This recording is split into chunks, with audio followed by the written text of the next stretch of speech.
हज़रत उम्मे सलमा रदी अल्लाह ताला अन्हा मेरे हुजूर अलैहिस्सलातु वस्सलाम की खिदमत में हाजिर हुई। अर्ज़ गुज़ार हुई, हुजूर एक बात तो इरशाद फरमा दे। जी उम्मे सलमा। कहा, हुजूर जन्नत की हूर अफजल है या दुनिया की औरत अफजल है? हुजूर जन्नत की हूर अफजल है या दुनिया की औरत अफजल है? ये सुनकर मेरे हुजूर अलैहिस्सलातु वस्सलाम ने फरमाया, उम्मे सलमा, जन्नत की हूर काफूर से बनी है, जन्नत की हूर अंबर से बनी है, जन्नत की हूर मुश्क से बनी है, जन्नत की हूर ज़ाफ़रान से बनी है, जबकि दुनिया की औरत मट्टी से बनी है, दुनिया की औरत आग से बनी है, दुनिया की औरत पानी से बनी है, दुनिया की औरत हवा से बनी है। उम्मे सलमा, अगर इनकी पैदाइश देखी जाए तो जन्नत की हूर दुनिया की औरत से कहीं दर्जे ज़्यादा अफजल नज़र आती है, कहीं दर्जे ज़्यादा आला नज़र आती है अगर पैदाइश देखी जाए। मगर सुनो उम्मे सलमा,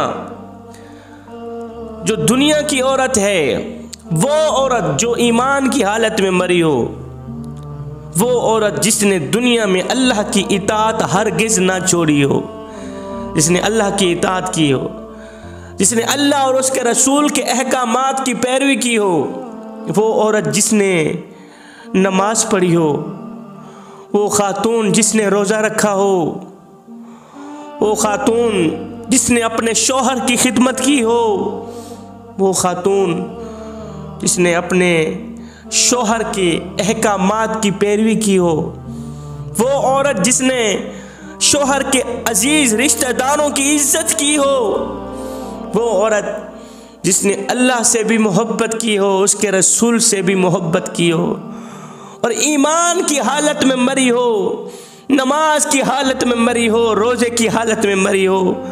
ऐसी औरत मरने के बाद जब अल्लाह के हुजूर हाजिर होगी तो अल्लाह ताला अपने नूर में से थोड़ी सी रोशनी इस औरत के चेहरे पर डाल देगा तो इसका चेहरा इतना खूबसूरत हो जाएगा, इतना रोशन हो जाएगा।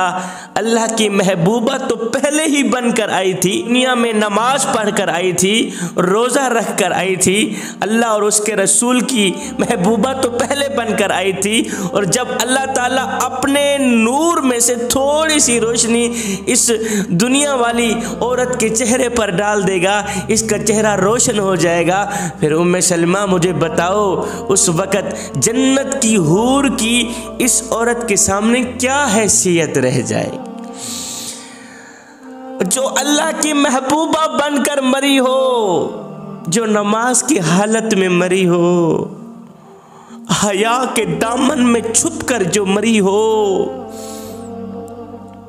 हाय, हज़रत सैयदना मूसा अलैहिस्सलातु वस्सलाम के पास एक बच्ची आई, कहने लगी, चाचू जी आपको मेरे अब्बू बुला रहे हैं, मेरे अब्बू बुला रहे हैं। मूसा अलैहिस्सलातु वस्सलाम ने फरमाया, मैं आ रहा हूँ। ये बच्ची वापसी अपने घर की तरफ जा रही थी, वापसी अपने अब्बू की तरफ जा रही थी। इसकी चाल, इसका चलना हया के दामन में इस तरह छुपा हुआ था कि इसकी चाल के हर एक अंग में हया ही हया नजर आ रहा था। अल्लाह ताला को इस बच्ची की, इस लड़की की चाल, हया वाली चाल इतनी पसंद आई, इतनी पसंद आई, अल्लाह ताला ने इसकी हया को कुरान का हिस्सा बना दिया, कुरान के अंदर लिख डाला।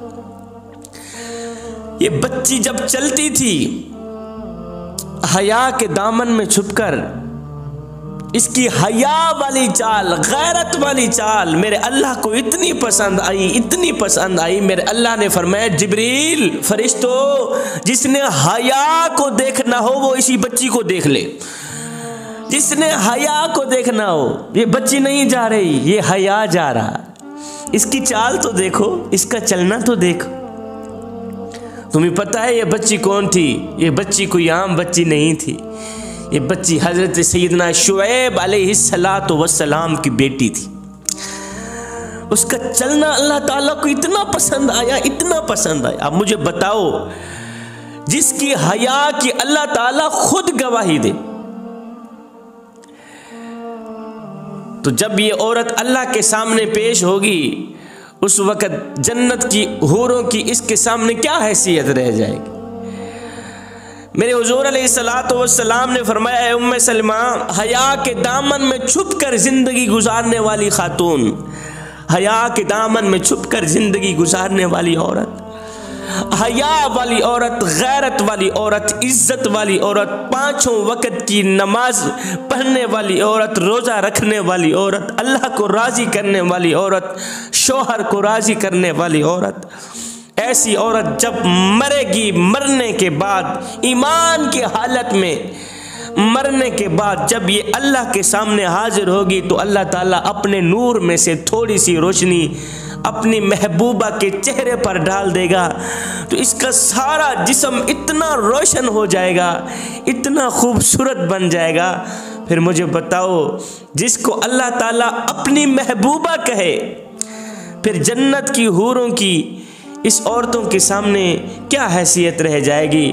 फिर जन्नत की हूरैन तो इनकी खादिमा बन जाएंगी, ऐसे जन्नत की हूरैन तो इनकी नौकरानियां बन जाएंगी। फिर अल्लाह ताला इन नेक औरतों के हाथों में सोने के कंगन पहनाएगा, फिर अल्लाह ताला इनके सर पर सोने का ताज रखेगा।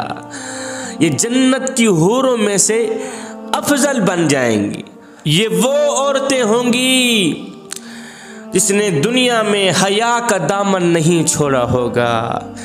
ये वो औरतें होंगी जिन्होंने दुनिया में गैरत का दामन नहीं छोड़ा होगा। तकलीफ़ों के आलम में भी, परेशानियों के आलम में भी, बुरे वक़्त में भी इन्होंने शुक्र का दामन नहीं छोड़ा होगा। एक औरत का नौजवान बेटा फोत हो गया, नौजवान हसीन और जमील बेटा फोत हो गया। ऐन उसी दिन ये औरत मेरे हुजूर अलैहिस्सलातु वस्सलाम की खिदमत में हाजिर हुई। इस तरह हाजिर हुई कि सर से लेकर पाँव तक अपने जिस्म को, खुद को पर्दे में ढांपा हुआ था। पर्दा ही पर्दा, हया ही हया। सहाबा ने देखा, देखकर हैरान रह गए कि परेशानी के वक़्त में, बुरे वक़्त में, और बेटा फोत हो गया है, नौजवान बेटा फोत हो गया है। इन लम्हात में तो औरतों के वैसे ही शरई ज़ाब्ते छूट जाते हैं, लेकिन इस औरत का नौजवान बेटा फोत हो गया है, इसके बावजूद भी औरत सर से लेकर पाँव तक पर्दे में छुपी हुई है। इसने पर्दे का क्या खूब एहतमाम किया हुआ है। साहबा बोली पड़े, ए अल्लाह की नेक बंदी, तेरा नौजवान बेटा फोत हो गया है। जबकि इन लम्हात में, इन मौक़ों पर तो औरतों से शरई ज़ाब्ते छूट जाते हैं, औरतें अपने से, खुद से बाहर आ जाती हैं, पर्दे का एहतमाम नहीं रख पाती। और तू कैसी औरत है माशाअल्लाह, कैसी अल्लाह की नेक बंदी है, अल्लाह की महबूबा है कि तूने पर्दे का खूब एहतमाम किया हुआ। उस औरत ने आगे जो जवाब दिया, आज कल की औरतों के लिए एक सबक है, दिल के कानों से सुनिएगा। उस नेक खातून ने, नेक औरत ने कहा, भाइयों मेरा नौजवान बेटा फोत हो गया है तो क्या हुआ, मेरा हया तो फोत नहीं हो। मेरा बेटा फोत हो गया है तो क्या हुआ, मेरी गैरत तो फोत नहीं हुई, मेरी गैरत तो नहीं, मेरा हया भी जिंदा है, अल्हम्दुलिल्लाह मेरी गैरत भी जिंदा है।